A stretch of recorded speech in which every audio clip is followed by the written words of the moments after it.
एक ओंकार सतनाम करता पुरख निर्भव निर्वैर अकाल मूरत अजूनी सैभं गुरप्रसाद। साडे देश के तमाम संत जना ने संसार नूं ब्रह्मंड नूं एक चक्कर आख्या। फिर चक्कर दे विच चक्कर, उस चक्कर दे विच होर चक्कर, छोटे चक्कर, वड्डे चक्कर, बहुत वड्डे चक्कर। जीवन इन्हां चक्करां दे विच घुम रहा है। जीवन चाहे अस्थूल है, जीवन चाहे सूक्ष्म है चक्कर दे विच। उछाल आया सागर दे विच, बदल उमड़े ने, उच्चियां शिखरां पहाड़ां ते वरसे ने, जम के बर्फ बनी है, झरने वह तुरे ने, फिर सागर की तरफ, फिर लंबी यात्रा, फिर अथाह यात्रा, फिर सागर दे च उछाल, फिर बदल, फिर बरसे ने, फिर ए रवानी सागर की तरफ। इस तरह पानी अपने एक चक्कर विच रहिंदा है, एक गर्दिश दे बकायदा चलता है, एक निवाण तो उठता है, बुलंदियां नूं छूंदा है, उचाइयां ते वरसदा है, फिर निवाण की तरफ, फिर निवाण की तरफ, फिर निवाण की तरफ। जो नियम पानी ते लागू है, ओही नियम समूह ब्रह्मंड दे हर अस्थूल ते सूक्ष्म जीव जंतु ते वस्तु दे उत्ते लागू है। क्योंकि मूल चर्चा मनुख दी है। सब कुछ चक्कर दे च है, ब्रह्मंड दे च ए अस्थूल जगत, इहदी खोज करना विज्ञान दा कम है। पर स्वयं जीवन चेतना चक्कर दे च है, मनुख स्वयं चक्कर दे च है, इहदी खोज करना संत जना दा कम सी, गुरु जना दा कम सी। सतपुरुषां ने भी आखिर लंबी चौड़ी खोज तो बाद कह दिता, जीवन चक्कर दे च है। जन्म है, फिर जीवन है। जीवन तीन पड़ावां चों लंघदा है, बचपना, जवानी, बुढ़ेपा, फिर मरण है, फिर जन्म है। फिर जन्म तीन पड़ावां चों लंघदा है, बचपना, जवानी, बुढ़ेपा, मृत्यु, फिर जन्म है। अनंत काल तो जैसे पानी चक्कर दे च है, जीवन धारा भी गर्दिश दे च है। इस तरीके नाल सब कुछ गर्दिश दे च है। जो गर्दिश दे घूम रहा है, वो बार बार उत्थे ही आ जाता है जिथों चलिया सी। मनुख दी चेतना बार बार जन्म लेंदी है, जन्म तो चली सी, फिर बार बार उत्थे ही आ जाती है। किसी हद तक जीवन भर भी जन्म की प्रक्रिया जो है, उसकी कशिश दे च ही जीवन फसिया रहिंदा है, उसकी चाहत दे च, उसकी मंग दे च, उसकी तड़प दे च। इस चक्कर दे चों जो निकल गया, उसे नूं कहंदे ने साडे देश के संत जन, ये मुक्त हो गया, ये चक्कर तो बाहर निकल गया, ये गर्दिश तो बाहर आ गया, इन्हें परम पद की प्राप्ति कर ली, इन्हें जीवन नूं सफल कर लिया, अपने आप नूं गर्दिश दे चों कढिया, अपने आप नूं चक्कर दे चों कढिया। कुछ चक्कर बड़े तेजी नाल घूम रहे ने, कुछ मध्यम ते कुछ अत्यंत तेज गति नाल, जिन्हां नूं वास्तविक समझना ते जानना भी बड़ा कठिन है। मनुख दी चूंकि गल है, मनुख दी ए चेतना प्रथम जन्म दे चाही, गर्भ दे च प्रवेश करना, बस यही जन्म है। कादर करीम ने, परिपूर्ण परमात्मा ने दो क्रियावां अपने हथ दे च रखियां ने, जन्म ते मरण। जीवन सानू दे दिता, जन्म मरण अपने कोल रख लिया। जीवन साडे हवाले कीता है, इसनूं वरत, इहदा प्रयोग कर, लेकिन याद रख जन्म ते मरण की क्रिया मेरे हाथ विच है। तेरा जन्म किस तरह होवे ये तू सोचना है, तेरी मृत्यु किस तरह होवे ये भी तू सोचना है, लेकिन फिर भी जन्म ते मरण मेरे हथों प्रगट होवेगी, मेरे हथों उजागर होवेगी। सूक्ष्म शरीरां दे नाल इस सारे दा सारा ब्रह्मंड भरिया होया है। यह तो एक पहेली है कि पहले बीज सी कि पहले फल सी, पहले मुर्गी सी कि पहले अंडा सी। बड़ी चर्चा है तार्किक लोगों की दुनिया में, ये बड़ा वावेला है और वो किसे पक्ष से पहुंचे हवन ऐसा भी दिखाई नहीं देता।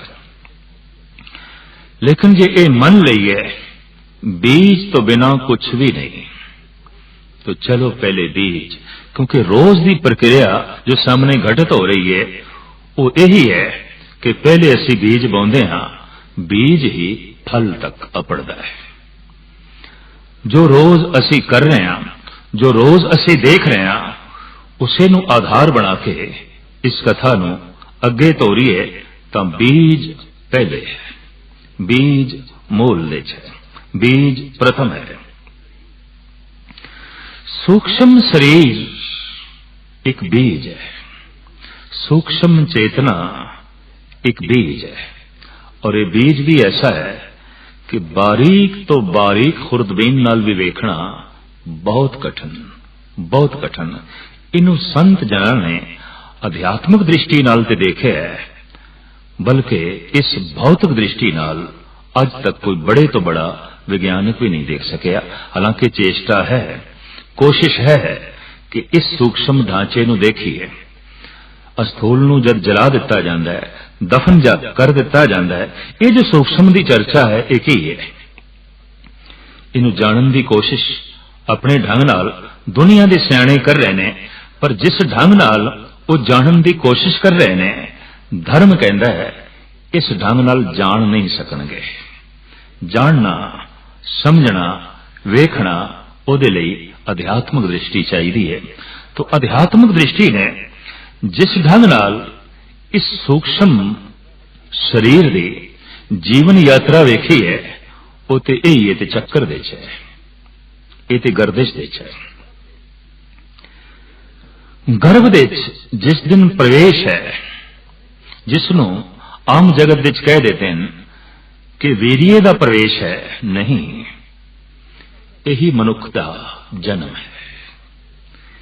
टिकाना मिल गया, स्थान मिल गया, गोद मिल गई है, कुख मिल गई है। हुण जैसी एक कुख है वैसे इस बीज ने प्रफुल्लित होना है। बीज का हो जाना फल का सूक्ष्म रूप का जन्म है, और बीज कुख दे पहुंच चुके हैं। हुण कुख ने इस बीज नू अपने ढंग नाल प्रफुल्लित करना है। अपने विचार, अपना आहार वो इस बीज नू प्रभावित करेगा। मां दे विचार, मां दी सोचनी, मां दी जीवन क्रिया, मां दा आहार, मां दे विचार, ये इस बीज लई खाद ने, पानी ने, इस बीज लई सब कुछ है जो कि एक बीज नू फल तक पहुंचने लई चाहिदा है। ये मां तो प्रदान होता है। यही कारण है कि असी मनुखी दुनिया च देखते हैं जो मां की खिच है, जो मां की कशिश है, उतनी कशिश पिता लई नहीं है। बल्कि कई दफा मनुख गुजरे पिता का स्वरूप भी भुल जाता है, लेकिन अंतिम समय तक भी मां का स्वरूप चेते आता है। मां गहराइयां च उतरी हुई है। कारण इस बीज ने प्रथम जो संबंध जोड़िया सी, इस बीज का सब तो प्रथम जो रिश्ता जुड़िया सी, उसनू मां ही कहते हैं। पहला संबंध, प्रथम संबंध मां है। शायद इस वास्ते इस्लाम दे बानी मोहम्मद साहब ने फरमान कर दिता सी कि ऐ बंदे, मां दे कदमां विच जन्नत है। जन्नत की तू झलक देखनी है तो जरा मां दे कदमां दे तले दी खाक अपने मस्तक ते ला ले। तू कदी सोच भी नहीं सकता कि रूहे जमीन ते एक बीज लई कोई इतनी भी कुर्बानी कर सकता है जो मां ने की है। एक बीज लई जो धरती करदी है, शायद साडे देश दे धरती पूजन भी इत्थों ही चले। धरती मां है। गुरु नानक देव जी महाराज भी धरती नूं मां कहंदे ने। माता धरत महत। किसी ने मकान बनाना है, किसी ने धरती दे हल चलाना है। अज भी साडे दर्श दे अज भी साडे देश दे व्यापक रूप दे धरती पूजन होंदा है। मां है। मां दी गोद विच असी अपना एक महल खड़ा कर रहे हैं। इहदी पूजा करिए, इनू संभाल के रखे और इहदे असी सुख नाल रह सकीए। मां दी गोद विच एक स्थूल बीज जिता जा रहा है। ये फल तक अपड़े। मां मेहनत करे, मां मुशक्कत करे, मां कुर्बानी करे, मां अपनी जीवन सत्या देवे। जिहड़ा बीज बार बार धरती विच प्रफुल्लित होंदा है ते फल तक अपड़दा है, वो पता नहीं कितनी धरती की सत्या खिंचदा है, पता नहीं कितनी धरती की शक्ति समेटदा है। ते ममता की मारी हुई धरती पता नहीं कितनी शक्ति इस बीज नूं दे देंदी है, कितनी समर्था दे देंदी है। अपनी समर्था, अपनी शक्ति ही दे देनी, इस तो वड्डा कोई दान नहीं, कोई दान नहीं। बीज दे उत्ते सब तो वड्डा दान धरती दा है। अगर धरती की पूजा है तो जायज है। एक मनुखी बच्चे दे उत्ते सब तो वड्डा दान मां दा है। अगर मां की पूजा है तो उहदे जो है जन्नत उसदे कदमां विच है, तो ठीक है, बिल्कुल ठीक है। अपनी सत्या उसने बीज नूं दित्ती, अपना समा उसने अपने बीज नूं दिता। अपने आहार लिए भी उसने ऐसा ही सोचा कि उस बीज नूं किहड़ा आहार लाभकारी होवेगा। उसने अपने लिए आहार संबंधी सोचना भी बंद कर दिता। हुण सोच दिए उस बीज लिए। रूप चंगा निखरे, रंग चंगा निखरे, सुभाव चंगा पैदा होवे, किरदार चंगा पैदा होवे, उसकी ये सारी कुर्बानी। ये ठीक है कि धरतियां किधरे किधरे बंजर भी होंदियां ने और बंजर धरती दे भी कुछ पैदा होता है, पर घास ही या बबूर। ये ठीक है कि कुछ मावा बंजर जमीन ने, सही धरती नहीं ने, पथरीली ने, लेकिन पथरीली धरती भी कुछ ना कुछ तो पैदा कर दी है। चलो घास ही सही, कोई कंडियाले दरख्त ही सही, चलो उन्होंने कोई फल नहीं लगते, पर कंडे वाड़ दे कम ते आ जाते ने, रखवाली दे कम ते जो है आ जाते ने। फिर भी बंजर जमीना दी भी कुछ देन है, पर धनता दे योग है, पूजन योग है। वो जमीन जो गुलाब दे फुल्लां नूं जन्म दे रही है और चंदन दे वृक्षां नूं जन्म दे रही है, केसर नूं प्रफुल्लित कर रही है और समग्र जीवन लई अन्न पैदा कर रही है, धन पैदा कर रही है। धन है ये धरती, धन है ये मां। जिस दिन वीरिय ने कुख दे प्रवेश किया है, बस यही मनुख दा जन्म दिहाड़ा है। किस दिन कीता है, कदों कीता है, ये परमात्मा नूं पता है। हुण जन्म ते हो गया है, इस बीज दा मरण कदों होवेगा, ये भी परमात्मा नूं पता है, ये भी ईश्वर नूं पता है। बीज दा कुख दे प्रवेश करना कुछ दिनों बाद मां नूं अनुभव हो जाता है, प्रथम नहीं, उन्होंने भी कुछ दिनों बाद पता चलता है। ते अज गहरे तो गहरे विज्ञानक भी पकड़न की कोशिश करते पे ने, पर वो आद काल नूं पकड़ नहीं सके। इस बीज की इब्तिदाई यात्रा नूं पकड़ नहीं सके। एक कद कुख दे इसने प्रवेश किया, कद इसका यह जन्म होया, कद ये जो है रूपांतरित होना शुरू होया, लेकिन ईश्वर नूं पता है। जैसे कुछ दिनों बाद परमात्मा तो बाद पता चलता है मां नूं, ते फिर बाद विच पता चलता है पिता नूं, फिर बाद विच पता चलता है संसार नूं। प्रथम ईश्वर, दूजी मां, तीसरा पिता, चौथा संसार।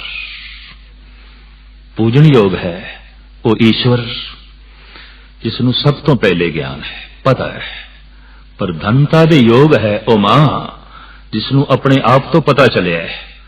प्यो नूं ते मां तो ही पता चलिया है, प्यो नूं अपने आप तो कोई पता नहीं चलिया।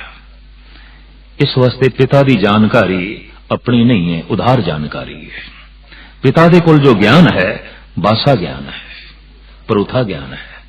पत्नी तो मिलिया ज्ञान है, पर पत्नी नूं मां नूं जो बच्चे दी होंद दा अनुभव होया वो स्वयं होया, अपने आप तो होया, अंदरों होया। और पिता नूं, पति नूं पत्नी तो पता चले। मां ने दसिया कि मेरी गोद हरी हुई है, मैनू ऐसा महसूस हो रहा है, मेरी गोद मैनू दस रही है, मेरी कुख मैनू दस रही है। तो उसका कहना, उसका दसना यही पति की जानकारी बने। इस वास्ते पति की जानकारी उधार है। अज भी जिहड़ी सभ्य कौमां ने, सियाणियां कौमां ने, वो मनदियां ने कि पति की सारी जानकारी उधार है, स्वयं की नहीं है, अपनी नहीं है। और पति का पति होना भी एक एक्सीडेंटल है और कुछ नहीं है, वक्ती संबंध है। पिता का एक वक्ती आरजी जो है संबंध है। यही कारण है कि अक्सर जिथे ये दुनियावी रिश्ते टुटते हैं, पुरुष अपने होर घर वसा लेंदे ने, लेकिन स्त्रियां उन्हां बच्चियां दे उत्ते अपनी सारी जवानी ते जीवन कुर्बान कर देंदियां ने, निछावर कर देंदियां ने। जिस बीज नूं अंदर परवरिश दिती है, उस बीज दा हुण तना बनिया, हुण पत्ते बने ने, अजे फल तक अपड़िया नहीं, इनू छोड़ देइए नहीं। वो अपना सारा जीवन, वो अपनी सारी जवानी कुर्बान कर देंदी है। ये कुर्बानी पुरुषां कोल नहीं देखी। इस वास्ते मां पूज बन गई, मां श्रेष्ठ बन गई। जद भी कोई ठोकर लगे, जद भी कोई चोट लगे, अचनचेत गहरे तल चो मां निकल जाता है, प्यो नहीं निकलता, पिता नहीं निकलता। या फिर निकलता है हे ईश्वर, हे राम, हे वाहिगुरु, हे अल्लाह। ये दो ही संबंध ने बड़े गहरे। चोट लगी है, गहरी चोट लगी है, कोई मुसीबतां दा पहाड़ अचनचेत आन डिगया है, अल्लाह, वाहिगुरु, राम अचनचेत निकले है। या फिर निकले है मां, वही मां ये निकले, वही पिता ये कोई भी नहीं कहता। कारण ये दो ही ते गूढ़े संबंध ने, ये दो ही ते महान संबंध ने। एक ने जीवन दिता, एक ने जीवन नूं परवरिश कीता, पालिया ते पोसिया। ये दो ही ते महान ने, ईश्वर और मां। या इंज कह लो, ईश्वर दा अस्थूल रूप वेखना है तो मां दे च वेख लईए, मां दा सूक्ष्म स्वरूप वेखना है तो ईश्वर दे च वेख लईए। अगर कोई ईश्वर दा अस्थूल स्वरूप इस जगत दे च हो सकता है, उदी अस्थूल मूर्ति कोई जमीन ते हो सकती है, तो फिर वो मां है और किसी पत्थर की मूर्ति की लोड़ नहीं, और किसी आकार की लोड़ नहीं। मां नूं वेख लिया तो कह दिता, हाँ ईश्वर तू ऐसा ही होवेगा, तू इतना ही दयालु होवेगा, तू इतना ही कृपालु होवेगा, तू उतना ही अपने बच्चियां लई कुर्बानी करदा होवेगा, तू इतना ही वेख के अनडिठ करदा होवेगा जैसे कि मां, तू इतना ही पतित पावन होवेगा जैसे कि मां। पापी तो पापी बच्चे लई भी मां अपना मन मैला नहीं करती, अपराधी तो अपराधी लई भी ईश्वर अपना मन मैला नहीं करता।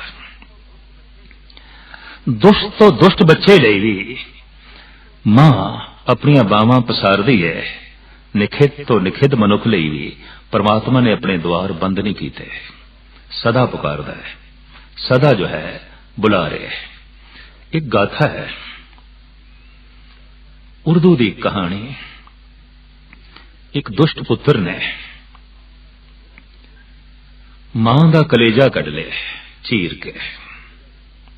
हो जाता है कदी कदी इस तरह की दुर्घटना भी पृथ्वी ते घटत आउंदी है।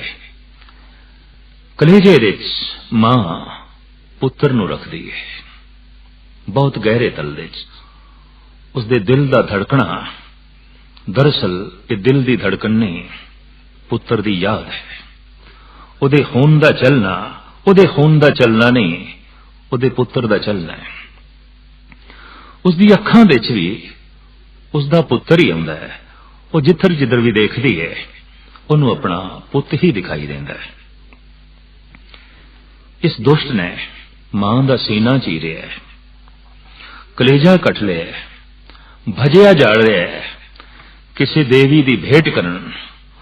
कौन दसे जीवदी जागदी देवी दा कलेजा कट के तू होर किहड़ी देवी नूं भेंट करन जा रहे हैं। और जिसनों तू शरीर दे चों कढ़िया यही ते देवी सी, यही ते तेरी धड़कन सी, यही ते तेरी जिंद जान सी, यही ते तू सी। भजदा होया ठोकर खादी, गिरन लगा, वो कलेजा बोल पिया संभल के चल पुत, ठोकर ना लगे। सिसकदा होया वो कलेजा भी पुत्र लई भलाई ते दुआवां पिया करदा है। हे ईश्वर इनू सही ठिकाने ते पहुंचाई, ये ठोकर ना खावे। मां जीवदी है पुत्र लई, मां मरदी है पुत्र लई। यही कारण है कि जद किसी स्त्री दी गोद हरी ना होवे, मां होण दा उसनू सुभाग ना मिले, उसदा सब कुछ खो जाता है, उसदा सब कुछ चला जाता है। एक बहुत वड्डा लकब, एक बहुत वड्डा खिताब जो प्रकृति की तरफों उसनू मिलना सी, जो परमात्मा की तरफों उसनू मिलना सी, नहीं मिलिया। घाट महसूस कर दिए, तड़प दिए, बिलख दिए। कहते ने ईश्वर अपना पैगाम घर घर तक पहुंचाने लई कुछ एक नूं चुनदा है। जिन्हां नूं चुनदा है उन्हां नूं कहंदे ने अवतार, उन्हां नूं कहंदे ने पैगंबर। परमात्मा अपना जीवन विस्तार करने लई अगर किसी नूं चुनदा है तो फिर वो मां है। मां दे राहीं जीवन का विस्तार होंदा है, मां दे राहीं जीवन चलदा है, फैलदा है, दौड़दा है, पनपदा है, वधदा है ते फुलदा है। पैगंबर ते अवतार दी चोण तो बाद अगर ईश्वर दी कोई चोण है तो मां है। गुरु पीर पैगंबर दी देन तो बाद अगर जगत नूं कोई सब तो वड्डी देन है उस परमात्मा दी तो फिर वो मां है। इस वास्ते अगर श्रवण कुमार ने मां बाप नूं ही भगवान जान के पूज लिया तो गलत नहीं है, सही है। उन्हें समझ आ गई कि अंधी मां है लेकिन मैनू जीवन सुजाखा दिता। अंधी मां है लेकिन अंधी होंदियां होया भी मेरी जिंदगी दे रोज उजाला करती रही, मेरी जिंदगी दे रोज रोशनी करती रही। जैसे उसने मां दे परोपकार नूं वेख्या, मां दी कुर्बानी नूं वेख्या, उन्हें अपना मस्तक मां दे कदमां ते रखिया। ते जिस दिन मां दे कदमां दे उत्ते उसने अपना मस्तक रखिया, मां दे कदम मंदिर बन गए, मां दे कदम एक धार्मिक सथल बन गए। बाद विच सारा जीवन उसने मां बाप की प्रस्तित दे जो है व्यतीत किया। अगर कोई पुरुष एक गुरु पीर पैगंबर की प्रस्तिश करता है, परमात्मा उससे खुश होता है, यकीनन मां की प्रस्तिश नाल परमात्मा लाजमी प्रसन्न होंदा है, लाजमी खुश होंदा है। सो मां अवतार तो बाद, पैगंबरां तो बाद महान है। वो महान मां है और उतनी ज्यादा महान है जो जितनी महान चेतना नु जन्म दे। कोई मां कितनी वड्डी है, कितनी वड्डी है, कितनी वड्डी है। जैसे कि अवतारां दे दर्जे ने, कोई 2 कला संपूर्ण अवतार है, कोई 4 कला अवतार है। श्री राम बारे कहते ने 14 कला अवतार ने, श्री कृष्ण बारे वो 16 कला संपूर्ण अवतार ने। किसी च 1 कला, किसी च 2, किसी च 3, किसी च 4, किसी च 5, किसी च 14, किसी च 16। अगर अवतारां दी ये कोटियां ने तो फिर मावां दी भी कोटियां ने। अगर अवतारां दे ये दर्जे ने तो फिर मावां दे भी दर्जन ने। प्रथम कोटि दी मां, द्वितीय श्रेणी दी मां, तृतीय श्रेणी दी मां, चौथी श्रेणी दी मां, इस तरीके नाल गिनती कर दे जाइए तो ये दर्जे हजारां बनते ने। जैसे धार्मिक दुनिया के दर्जे हजारां बनते ने। सिर्फ 16 कला तक नहीं, कोई 20 कला, कोई 25 कला, कोई 50 कला, कोई 100 कला। उंज ते 1 कला भी अपने आप विच बड़ी महान है। तो जो 2-4 कला का ज्ञानी है, बहुत वड्डी गल है, बहुत वड्डी गल है। तो भगतां दे, संतां दे अपने अपने ढंग दे दर्जे ने।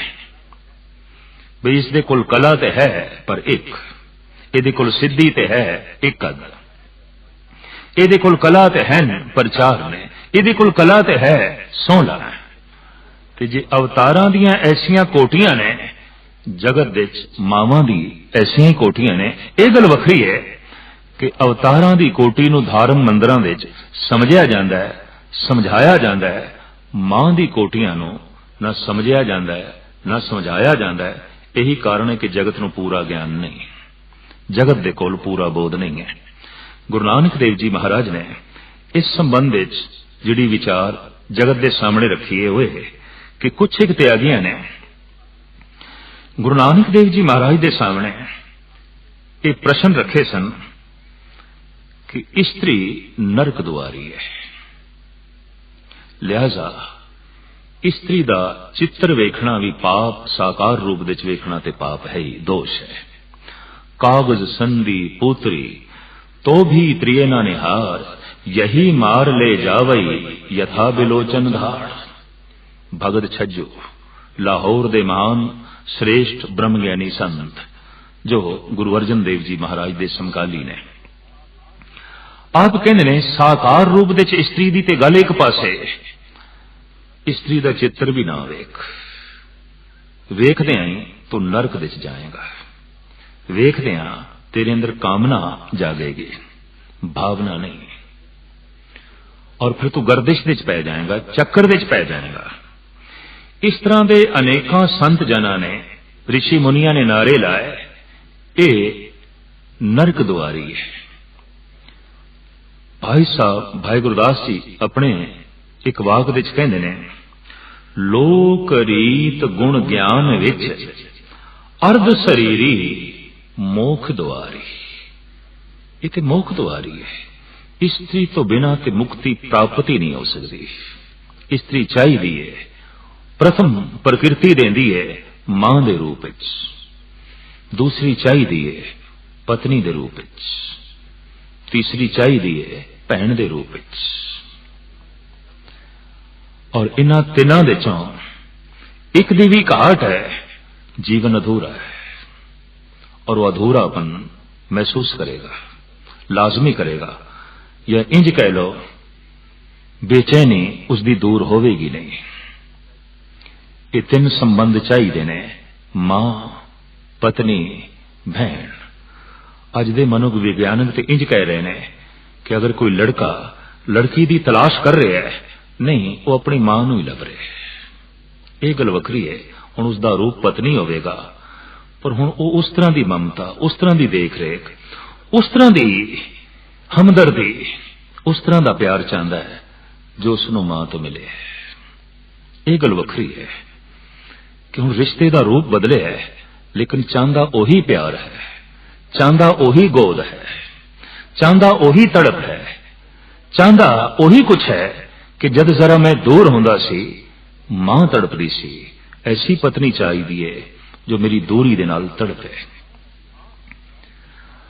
मां बाद विच खांदी सी, पहले पुत नूं खिलांदी सी ते पुत दे खिलाण दे नाल तृप्त होंदी सी, खुश होंदी सी।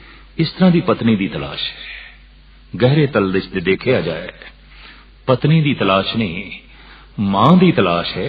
शरीरक रूप दे पत्नी की तलाश है, सुभाव दे मां की तलाश है। और कहते ने धन हो गया उस मनुख का जीवन जिसनों पूर्ण रूप किसी दिन पत्नी दे मां दिखाई दे जाए। कहते ने संत हो गया, इहदा जीवन सफल हो गया, इते महान हो गया, इते समर्थ हो गया, पत्नी मां बन गई। कहते न हाँ, इस तरह होया है। स्वामी रामकृष्ण परमहंस बंगाल के श्रेष्ठ महात्मा, एक दिन उन्होंने शारदा के कदमां ते अपना मस्तक रख दिता। शारदा पत्नी सी, हैरान हो गई। सारे बंगाली, सारा देश आपदे कदम छूंदा है, आपदे कदमां दी खाक नूं मत्थे ते लांदा है। तुसी अपना मस्तक मेरे कदमां ते रख दिता है। शारदा, अज मैं धन हो गया, तेरे च मैं मां नूं वेख लिया। मां दी पवित्रता, मां दी शफकत, मां दी हमदर्दी, मां दी तड़पना, मां दा कलेजा अज तेरे चेहरे दे उभर के आया है। और अज जितनी तू मैनू पवित्र लग रही है, इतनी पहले कदी नहीं। और अज जितनी तू मैनू पूजन योग लग रही है, इतनी पहले नहीं। इस वास्ते धार्मिक मनोचिंतक जिहड़े ने वो अज भी कहते ने कि किसी भी संत नूं उसे दिन पूर्ण रूप में संत कह दो जिस दिन उसनूं अपनी पत्नी दे च भी मां की झलक मिले। हालात ऐसे होवन कि मां दे रूप दे च भी मां ना दिखाई दे, जीवन ते कुछ भी नहीं है। पर पत्नी दे रूप दे च मां दिखाई दे गई है, जीवन धन हो गया है, महान हो गया है। तो कुछ एक स्त्री त्यागियां ने गुरु नानक दे सामने ये प्रश्न रखिया सी कि स्त्री हर दौड़ दे च पछड़ी हुई है, ये चंगी लेखिका नहीं बन सकी, कोई अवतार नहीं बन सकी, ग्रंथकार नहीं बन सकी, रहबरी पुरुष नहीं बन सकी, और किधरे एक कद बनी भी है तो वो ना दे बराबर कुछ भी नहीं। कदी ये बहुगिनती दे सामने नहीं आई। साहिब श्री गुरु नानक देव जी महाराज ने बड़े सादे लफ्जां दे इसका जवाब दिता है। सो क्यों मंदा आखिए जित जम्मे राजा। स्त्री आप किथे अवतार बने, अवतार नूं जन्म देण विच उसदा समा, उसदा जीवन ते उसदी सत्या लग गई। ये आप किते उच्च वद्दर दी जो है व्यापारी किस तरह बने, किवें बने। एक बहुत वड्डे व्यापारी नूं जन्म देण विच इसदी जीवन सत्या, इसदा समा, इसदी शक्ति खर्च हो गई। दुनिया विच जिहड़े चोटी दे पुरुष ने, चाहे वह व्यापार दे तल विच ने, चाहे वह राजनीति दे तल विच ने, चाहे वह धर्म दे तल विच ने, ते चाहे समाज दे किसी खिते विच ने, उन्हां दी महानता दे 60% हिस्सा योगदान मां दा है। ते उन्हां दी योगता, उन्हां दी उन्नति, उन्हां दी अथाह प्रगति जे 60% मां दे योगदान ते खड़ी है, तां ऐ पुरुष फिर ते 60% धनवाद भी मां दा चाहिए है। तू व्यापार विच सफल हो गया, तू धर्म की दुनिया विच उन्नत हो गया, तू राजनीति विच सफल हो गया, तू समाज विच महान बन गया, ते कदी धनवाद दे शब्द मां लई निकलदे नहीं, तो इत्थों वड्डा होर किहड़ा अकिरत घण होवेगा। ये बहुत वड्डी एहसान फरामोशी है। स्त्री कोई बहुत वड्डी चित्रकार, संगीतकार, दार्शनिक फिलोसफर भी नहीं बन सकी। उसका एक कारण कि दार्शनिक नूं, चिंतक नूं, चित्रकार नूं, संगीतकार नूं जन्म देण विच उसदी जीवन सत्या, ਤੇ ਉਸਦਾ ਸਮਾਂ ਲੱਗ ਗਿਆ। ਸੰਗੀਤ ਬਾਰੇ ਸੋਚਦੀ ਰਹੀ, ਸੰਗੀਤ ਬਾਰੇ ਵਿਚਾਰਦੀ ਰਹੀ। ਕੁੱਖ ਦੇ 'ਚ ਜਿਹੜਾ ਬੀਜ ਸੀ, ਵਿਚਾਰ ਸੰਗੀਤ ਦੇ ਉਸ ਨੂੰ ਮਿਲਦੇ ਰਹੇ, ਸੰਗੀਤ ਦੀ ਸੋਚਣੀ ਉਸ ਨੂੰ ਮਿਲਦੀ ਰਹੀ। ਚਿੱਤਰਕਾਰੀ ਬਾਰੇ ਵਿਚਾਰੀ ਸੋਚਦੀ ਰਹੀ, ਬਣਾ ਨਾ ਸਕੀ, ਕਿਉਂਕਿ ਸਾਰਾ ਸਮਾਂ ਇੱਕ ਚਿੱਤਰਕਾਰ ਨੂੰ ਜਨਮ ਦੇਣ ਵਿੱਚ, ਸਾਰੀ ਸ਼ਕਤੀ ਇੱਕ ਚਿੱਤਰਕਾਰ ਨੂੰ ਜਨਮ ਦੇਣ ਵਿੱਚ ਖਰਚ ਹੋ ਰਹੀ ਹੈ। ਕੁੱਖ ਦੇ 'ਚ ਜਿਹੜਾ ਬੀਜ ਹੈ ਉਹ ਵੱਡਾ ਤਾਂ ਹੀ ਹੋ ਸਕਦਾ ਹੈ ਕਿ ਮਾਂ ਨੂੰ ਛੋਟਾ ਕਰੇ। ਮਾਂ ਨੂੰ ਛੋਟਾ ਕੀਤੇ ਬਿਨਾ ਇਹ ਬੀਜ ਵੱਡਾ ਨਹੀਂ ਹੋ ਸਕਦਾ। ਜੋ ਬੀਜ ਨੂੰ ਵੱਡਾ ਕਰਨ ਲਈ ਆਪ ਛੋਟੀ ਹੋ ਜਾਏ, ਕਿਤਨੀ ਵੱਡੀ ਕੁਰਬਾਨੀ, ਕਿਤਨੀ ਮਹਾਨ ਕੁਰਬਾਨੀ। ਕਦੀ ਕਿਸੇ ਨੇ ਸੋਚਿਆ ਹੈ? ਮਾਂ ਛੋਟੀ ਹੁੰਦੀ ਹੈ, ਮਾਂ ਆਪਣਾ ਖੂਨ, ਮਾਂ ਆਪਣੀ ਮਿੰਜ, ਮਾਂ ਆਪਣਾ ਮਾਸ, ਮਾਂ ਆਪਣੀ ਚੇਤਨਾ, ਮਾਂ ਆਪਣਾ ਸਮਾਂ, ਮਾਂ ਆਪਣੀ ਸੋਚਣੀ, मां अपना खान पान सब कुछ उस बीज तो निछावर कर रही है, कुर्बान कर रही है, सदके कर रही है। जो कुछ कोल है दे रही है, तो दे रही है, घट रहा है। आप छोटी हो रही है, बीज वड्डे हो रहे हैं। और जिस दिन बीज वड्डे होंदे हैं, बीजां तो सदके होंदी है, कुर्बान जाती है। भावें आप छोटी हो गई है, पर गजब दी गल वड्डियां नूं देख के खुश पई होंदी है, फुल्ली नहीं समांदी। आम जगत विच ते ऐसा देखे है, जद कोई वध जाए, वड्डा हो जाए, जगत जलदा है, औखा हुंदा है, कुड़दा है। ये वड्डा क्यों हो गया है? ये अगे क्यों वध गया है? ये उच्चा क्यों हो गया है? रूहे जमीन विच अगर कोई प्रसन्न होंदा है, इक्को एक मां। बीज वड्डा हो गया है, बीज महान हो गया है, बीज प्रफुल्लित हो गया है। कोई गल नहीं, मैं छोटी हो गई हां, पर मेरे द्वारा एक बीज ते वड्डा हो गया है। उस दियां सारियां खुशियां उस बीज तो निछावर, उस दियां सारियां उमंगां उस बीज तो निछावर। अगर कोई बहुत वड्डा चित्रकार बनया है, ओदे च मां दी सोचनी, जो चित्र बारे सोचती रही, चित्रां नूं देखदी रही, उस सूक्ष्म रूप दे बीज नूं मिलदा रहा, एक बहुत वड्डा चित्रकार बन गया। दर्शन फिलसफा मां पढ़दी रही, सोचती रही, ये उस बीज नूं दर्शन ते फिलसफा मिलता रहा। फिर अपनी जीवन सत्या उसे बीज नूं देंदी रही। एक दार्शनिक दा जन्म होया, एक विचारक दा जन्म होया, एक चित्रकार दा जन्म होया, एक राजनीतिक दा जन्म होया। कुख दे च पिया है, पर राजनीति बारे ही सोचती रही, हर वक्त सोचती रही, मेरा बेटा राजा होवे। उंज भी हर एक दी मां ओदी जबान तो निकलदा है, राजा बेटा, राजा बेटा। केड़ी मां है जो भिखारी बेटा वेखना चाहती है? कोई भिखारी बेटा नहीं वेखना चाहती, कोई मां नहीं चाहती भिखारी बेटा। हर मां चाहती है राजा बेटा। ते राजा बेटा आख के जो प्रसन्न होए, राजा बेटा होण दियां जो दुआवां करे, राजा बेटा होण दी जो सारी कुर्बानी करे, ते बेटा जद राजा होवे ते मां नूं याद ना करे, मां दा धन्यवाद ना करे, ये ते बहुत वड्डी एहसान फरामोशी है। तू सोचिया ही नहीं, अजे तू कुछ सोचण जोगा भी नहीं सी, ये राजा बेटा तैनूं कहंदी रही। दुनिया तैनूं मूर्ख कहंदी रही, दुनिया तैनूं बच्चा कहंदी रही, दुनिया तैनूं इयाणा कहंदी रही, दुनिया तैनूं नादान कहंदी रही। इस रूहे जमीन विच इक्को एक सी जो तैनूं महान कहंदी रही, राजा बेटा। राजे नूं ते मत्था टेकीदा है, राजे नूं ते लोकी सजदे करदे ने, राजे दियां ते लोकी गुलामियां करदे ने। यकीन जान, मां इस बच्चे दी तेरी गुलामी ही करदी रही, तेरी परिक्रमा करदी रही, सजदे करदी रही, निछावर होंदी रही, सदके होंदी रही। राजा बेटा सिर्फ आखदी ही नहीं रही, राजा बेटा तैनूं मनदी रही है, आखदी रही है। यह गल वखरी है, कदी दुनिया ने तैनूं राजा नहीं मनिया, राजे दे रूप विच नहीं वेखिया। बच्चे नूं कौन इस रूप विच वेखेगा? हां, वेखदी भी है, मनदी भी है, ते मां इसे नुकते नूं गहराई नाल लईए।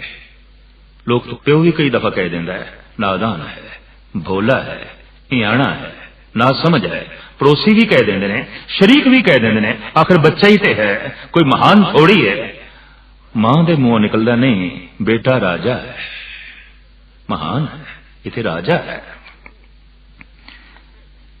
इस छोटे नूं इतना वड्डा मनना, जीवन भर मनना, जिंदगी भर मनना। और फिर साडे देश विच एक कहावत है कि समर्थ को नहीं दोष गुसाई। जो समर्थ है, जो राजा है, उसनूं कोई दोष नहीं है। मां कदी बच्चे दे दोष आद नहीं करती। राजा बेटा है, समर्थ है, ये दोषी हो सकता है, ये कलंकित हो सकता है। सारी दुनिया की दृष्टि च भावें बच्चा कलंकित होवे, मां की दृष्टि च नहीं है। गुंडे तो गुंडा है, दुष्ट तो दुष्ट है, कानून की दृष्टि दे च भी ये दुष्ट है, संसार समाज की दृष्टि दे च भी ये दुष्ट है। मां की दृष्टि ते राजा बेटा है। इस तरह दीयां धारणावां चूंकि मां के गहरे तल विच देखण नूं मिलदियां ने, यही कारण है कि सियाणे लोगों ने अगर ईश्वर तो बाद किसी नूं सजदा कीता है तो वह है मां, ते जिसने नहीं कीता समझ लो अगर कोई मूर्ख है तो सब तो ज्यादा यही मूर्ख है। और मैं अर्ज करदा कि मोहम्मद साहब दे ये वाक भी पूर्ण सच्चाई दे उत्ते मबनी ने। ऐ बंदे, तेनू जन्नत चाहिदी है तो जन्नत आसमान दे ऊपर नहीं, मां दे कदमां दे थल्ले। तू थल्ले क्यों नहीं झात मारदा? इत्थे ही जन्नत है, इत्थे ही सुख ने, इत्थे ही आराम ने, इत्थे ही सारे सुख निदान ने। और कहंदे ने अगर कोई किसी लई दुआ करदा है तो मैं अर्ज करा कोई पंडित पुजारी किसी लई इतनी गहरी दुआ नहीं कर सकता। चाहे कितना किसी नूं धन दे दो, चाहे किसी कितनी संपदा दे दो, यज्ञ हवन करा लो, पूजा पाठ करा लो, कोई पुजारी, कोई पंडित, कोई ग्रंथी, कोई अरदासिया इतने गहरे रूप में किसी लिए दुआ नहीं करेगा, अरदास नहीं करेगा जितनी कि मां कर दी है। उदी अरदास हिरदे चो निकलती है, उदी प्रार्थना हिरदे चो निकलती है, उदी दुआ हिरदे चो निकलती है। अगर मैं कह दिया अगर दुआ कबूल भी होंदी है तो मां दी होंदी है। दिल से जो बात निकलती है असर रखती है, पर नहीं ताकते परवाज मगर रखती है। दिल दी गहराइयां चो निकली हुई ये अरदास ये आसमानां नूं हिला देंदी है। और ऐ मनुख, अगर तू संपन्न है, शादाब है और हर तरह दे धन संपदा नाल माला माल है, अंदरों बाहरों प्रसन्न है, तो समझ ये योगदान मां दा है, ये देन मां दी है, ये कृपा मां दी है, ये दृष्टि मां दी है। इस वास्ते बुलंद बांग होके गुरु नानक ने नारा लाया, सो क्यों मंदा आखिए जित जम्मे राजान। जिन्हें अपनी सारी जीवन सत्या राजे बेटे नूं जन्म देने विच खर्च कीती है और राजा करके उसनूं मने है, राजा करके उसनूं पूजे है, राजा करके उस तो सदके होंदी रही है, उसनूं बुरा आखना। ऐ सन्यासी, ऐ त्यागी, ऐ बैरागी, हो सकता है तेरी मां त्याग बारे सोचती रही होवे कि तू त्यागी पैदा होया, तेरी मां दा हिरदा बैरागी होवे, संसार तो उपराम होया होवे, ईश्वर चिंतन करती रही होवे, ते ओ बैराग दियां तरंगां उस बीज दे च अंकुरित होईयां ने। तू बैरागी बन गया, तू दार्शनिक बन गया, तू फिलोसफर बन गया। जरा सोच ते सही, तू अपने आप दे फिलोसफर नहीं, ये मां दी देन है। तू अपने आप दे त्यागी ते बैरागी नहीं, ये मां दी देन है। इस वास्ते ईश्वर तो बाद अगर सन्मान सत्कार है सही मैंने तो वह मां है, केवल मां है। इस दे होर अनेकां पहलू ते जीवन का विस्तार गुरु नानक देव जी महाराज ने जिस ढंग नाल बयान किया है, मैं इसनूं अगे तोड़न की कोशिश कर रहा।